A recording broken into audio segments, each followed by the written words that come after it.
Donc je voudrais tout d'abord vous remercier, vous tous et toutes qui êtes là un lundi matin pour une audition qui a été préparée un peu rapidement et dont certains d'entre vous viennent d'ailleurs d'assez loin. Je vais tout particulièrement remercier nos intervenants, bien évidemment. Excuser Binan Simon qui va nous rejoindre mais qui a loupé son train, donc qui va être un peu en retard. Au besoin, nous basculerons dans le panel, le second panel. Et je voudrais remercier aussi les membres du Parlement européen, ceux qui m'accompagnent ce matin, ma collègue italienne Barbara Spinelli et ma collègue espagnole qui va nous rejoindre, Lydia Senra. Je voudrais aussi excuser les parlementaires qui nous ont apporté le soutien, contrairement à ce que montre l'affiche, mes collègues Elena Valenciano, Anna Gomez, Bodil Valero, Maria Gabriel qui va peut-être passer dans la matinée, Ivo Weigel, Charles Goerens et Judith Sargentini. Et puis je voudrais aussi tout particulièrement remercier, bien évidemment, Europe External Policy Advisor, sans qui cette audition n'aurait pu avoir lieu. Donc un grand merci à leur concours. Je pense que pour ceux qui sont là, il n'est nul besoin de souligner l'importance que peut avoir cette réunion à quelques jours, quelques heures même, du sommet de La Valette, où on discutera des relations entre l'Union européenne et l'Afrique, et notamment avec un point sur la question de la corne de l'Afrique. Ce sommet va avancer sur la mise en œuvre du plan d'action régional pour la corne de l'Afrique, qui fait suite, donc mis en place à l'automne dernier, qui fait suite au cadre stratégique pour la corne de l'Afrique qui a été adopté en novembre 2011. Selon les termes mêmes de ce cadre stratégique et ce plan d'action, il s'agit d'un instrument pour encourager la paix, la stabilité, le développement durable et la prospérité. Les pays concernés sont Djibouti, le Kenya, l'Ouganda, les deux Soudans, si vous me permettez cette expression, la Somalie, l'Éthiopie et l'Érythrée. Et il s'axe autour de trois axes, stabilité et sécurité régionale, migration et développement, lutte contre la radicalisation et l'extrémisme violent. Il est censé permettre aux pays d'aider concernés, d'aider les pays concernés, excusez-moi, je me suis levée un peu tôt, d'aider les pays concernés à atteindre les objectifs du développement, les objectifs pour le millénaire du développement.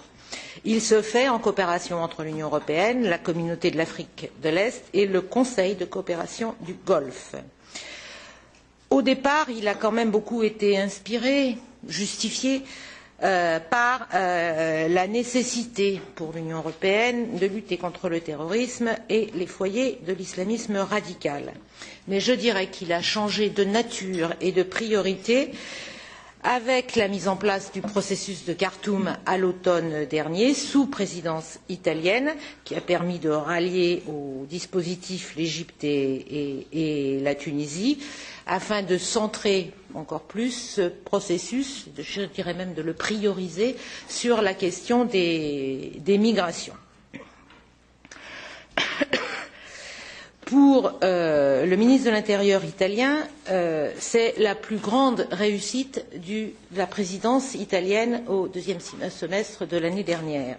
Pour Madame Mogherini, elle aussi italienne, autre représentante de l'UE, c'est un modus operandi novateur qui devra inspirer le Conseil de l'Union européenne. Je précise qu'on est en matière d'affaires étrangères, donc c'est le Conseil qui a la prééminence d'intervention en la matière, et l'on peut dire que le Parlement européen a un rôle plutôt marginal en la matière, même si nous tentons d'influencer les décisions.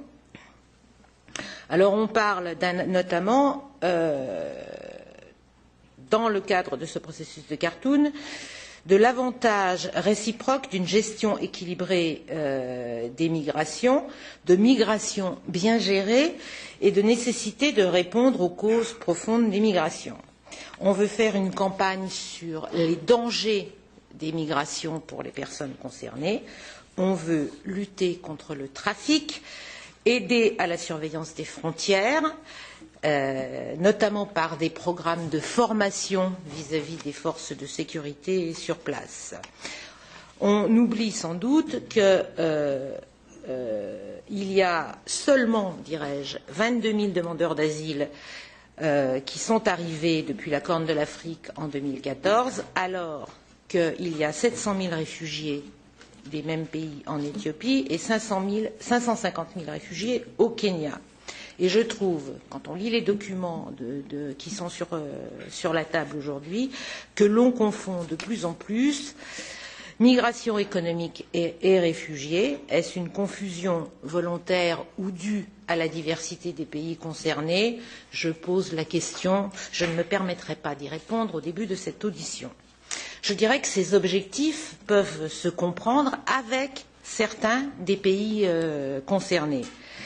Mais on ne peut avoir la même stratégie, mettre dans un paquet global des pays dont la situation est particulièrement différente, et notamment un pays comme le Soudan qui continue à bombarder sa population civile, ou un pays comme l'Érythrée, où sévit depuis 2001 une des pires dictatures du monde. J'assume tout à fait les mots. Quel type de négociations veut-on mener avec ce type de régime? Dans quels intérêts? Quel type de stabilité, alors qu'il contribue justement à l'instabilité de cette région en étant, y compris, les principales causes des mouvements de population? Quelle gestion des migrations entend-on promouvoir? Quelle lutte contre le trafic et les trafiquants, alors que ceux-ci ne peuvent exister a minima qu'avec la complicité, sinon des gouvernements et encore, du moins des autorités qui sont censées contrôler ces trafics? Quels seront les bénéficiaires des aides versées, et notamment celles de l'aide au développement? Les chiffres qui circulent pour l'ensemble du programme sur la Corne de l'Afrique, c'est 3 milliards d'euros. Ce n'est pas négligeable et on est en train de mettre en place un fonds fiduciaire, c'est-à-dire un fonds qui permet d'accélérer le financement de l'Union européenne à hauteur de 1,3 milliard. Dans les chiffres qui circulent, mais j'avoue qu'à ma grande surprise, encore que,